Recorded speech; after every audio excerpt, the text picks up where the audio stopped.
Hey guys, when you face a condition like ME/CFS or long COVID or any other condition where the vast majority of people, including health professionals, can't tell you how to recover, you need a completely different approach to getting well. And sometimes your doctor will tell you what to do, what they think is best for recovery, but following that advice can be the exact opposite of what you need to do. In the now hundreds of recovery interviews that I've conducted, I have heard all sorts of harmful advice that people have received from well-meaning doctors. Everything from, you just need to exercise more, to you need to get a hysterectomy. So in this video, I'm going to share 3 vital things that will help you to successfully navigate your path forward from here. Because when the experts don't have the answer, you become the expert. Your treatment approach to any condition is always your call. You are always in the driver's seat. Everybody else out there, just consultants. But most of us were not brought up to think that way. So let me start with an example of what not to do when you get diagnosed. This is a real life example, a real person who did everything wrong despite their best intentions. And this person who did virtually everything wrong was me. I know that might sound a bit strange because I am the person who literally wrote a book on CFS recovery, and I have this channel and have made hundreds of interviews on the topic. That's because I get it now. But it took me 10 years to recover from CFS, and I spent tens of thousands of dollars. It should not take that long or cost anywhere near that much. I am a cautionary tale. Be careful, don't pull a Raelan, or it might take you a decade to recover and bankrupt you in the process. Shortly after I was diagnosed with CFS, I was fortunate to find a wonderful doctor who was going to work with me to help me recover. And he gave me kind of complicated recovery protocols. I had a ton of supplements that I was taking that had to be taken at different times of the day. I had a very precisely timed schedule that I had to follow. And I did everything that he told me to do to the best of my ability to the letter.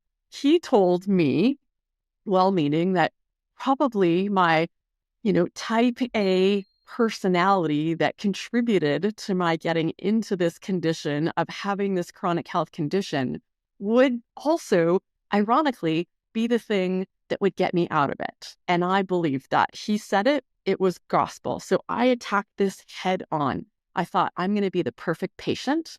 I'm going to do everything he says 100% exactly how he says to do it, because this is discipline. This is what it takes to succeed. And this is how people get better. I was so wrong.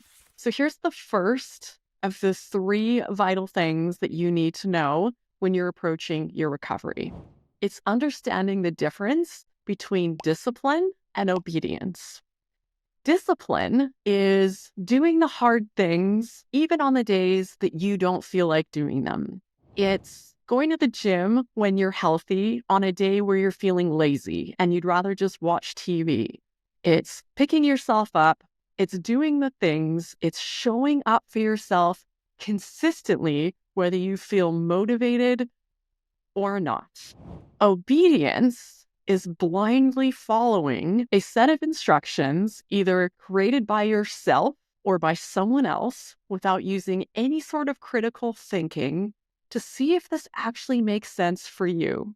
It's picking yourself up off the couch to go to the gym on a day where you are exhausted, at the end of a very busy week where you have used up all of your energy and you need to rest. And you know you are disciplined, so you don't listen to your body and you do it anyway. Or a expert, a doctor, tells you what to do and you don't get a second opinion or a third opinion. You don't do your own research. You don't think about how does this sit with me? Does this fit with my understanding of healing? Do I trust that this is the path that I need to get well? And you just follow it anyways. Discipline is being in the driver's seat of your life, and obedience is being in the passenger seat. And I know that obedience can feel a lot less scary, especially when you're facing something incredibly scary.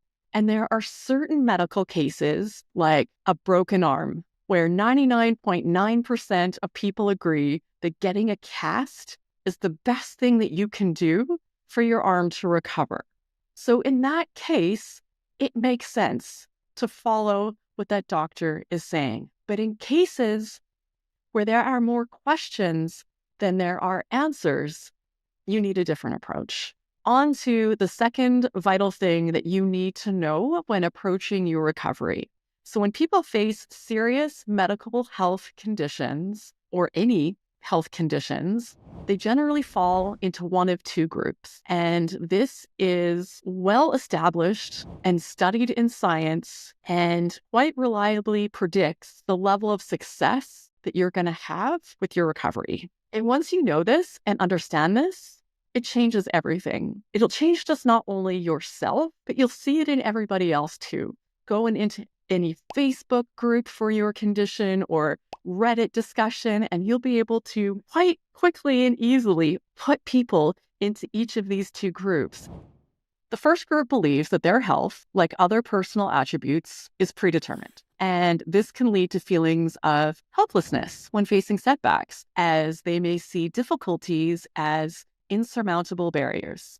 And this can result in a tendency to give up on trying new treatments or making lifestyle changes, assuming that this is just how I am. The second group views challenges as opportunities to learn and to improve. They are more likely to adopt proactive strategies like seeking additional medical advice and following through on trusted treatment regimens or making beneficial lifestyle changes that could positively influence their recovery. This group is resilient, adaptable, and has a willingness to experiment with different treatment approaches and to managing a health condition. And the great news is that you get to decide, and deciding to be a part of the group, deciding to be a person with a growth mindset means that you reduce feelings of defeat and despair. By reframing challenges as part of the journey rather than a sign of being broken or personal inadequacy, you can lower your stress levels and anxiety. And this is crucial because high stress and negative emotions have been shown to potentially worsen health outcomes. People who believe they can influence their health are more likely to be engaged with their treatment and take an active role in supporting their recovery. Embracing a growth mindset doesn't eliminate the challenges, but it can significantly improve the way you manage your condition. And believing in your capacity to improve motivates you to keep going, to keep trying new things, and to not give up on your health. And the third essential thing that you need to get through this is hope. Hope is your fuel, although hopefully it's not going to take you 10 years to get through this. It's probably not going to take you 10 days either. This is going to be a marathon, not a sprint. So you're going to need some high quality fuel in your tank to keep you going. One way to do this is to visualize a positive future. One person that I interviewed told me that when she started her recovery program, her name was Raelan. I'll link the video above. When the people at the program talked to her at the beginning, they said, what are you going to do when you're past this? What are you looking forward to? And that was a game changer for her because no one had spoken to her this way. Not if or not you will never recover, but when. What are you going to do when? So then she started thinking about recovery as something real in her future and started thinking about really specific things that were meaningful to her, that she was excited to be healthy and well, to be able to enjoy and take part of in her future. Another thing is to remind yourself of past challenges that you've overcome. I can guarantee this is not the first hard thing that you've been through in your life. You've gotten through hard things before, so you know you can do it. And chances are, in those moments, it felt like at times you were never going to get past it, but you did. Another way is to make sure to celebrate your progress. Celebrate every little thing because it boosts your morale and how you're feeling about things. And it reminds you that you actually are getting somewhere. Another way is to practice gratitude. I know things might be incredibly challenging right now, and you're dealing with way more than you would like to or should have to. But I bet there are still some things in your life to be grateful for. The more you practice thinking about those things, the more you create that bias towards gratitude and you start looking through your world through a filter of what's good? What's good about this moment? What's good about today? Also, get support. You don't have to do this alone. Get a therapist, join a support group, find a positive, optimistic, recovery focused online forum that you can join. There are lots of other people out there facing something hard, something potentially quite similar to what you're going through, even though it can feel like you're all alone in this. You don't have to do it alone. So get yourself some support. And lastly, on those days where you're finding it especially challenging to find any hope anywhere in anything in your life, just borrow some from other people. Watch recovery stories online, listen to their stories until you can pull yourself back up and start generating more of your own. This channel has hope on tap. I'll link a recovery playlist with so many for you to choose from. Take a look, check some of them out, and then bookmark your favorites so you have them ready to go on those challenging days to help get you through. Thank you for watching, and I hope to see you in one of these next recovery interviews.